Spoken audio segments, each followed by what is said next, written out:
Ano kaya ang magiging reaksyon mo kung masaksihan mo ang isang tricycle na dumadaan sa isang expressway?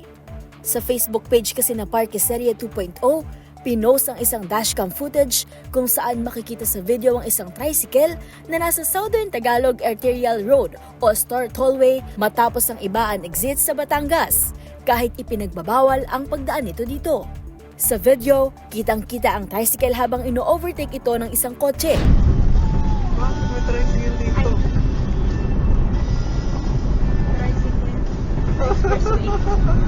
Marami naman ang netizens na nagulat sa nakita.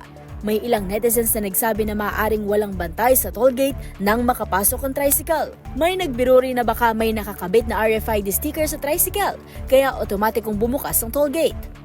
Ayon sa Department of Transportation o DOTR, pinapayagan ng pumasok sa expressway ang may mga tatlong gulong na sasakyan na may 600cc engine o mas malakas, subalit bawal pa rin ang may mga sidecar.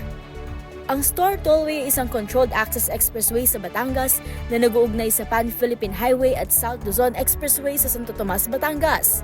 Dumadaan ito sa mga bayan at lungsod ng Tanawan, Malvar, Lipa, San Jose at Ibaan bago magtapos sa Batangas City. Para sa DZRH TV, ito si Mili Borja, una sa Pilipinas, una sa Pilipino.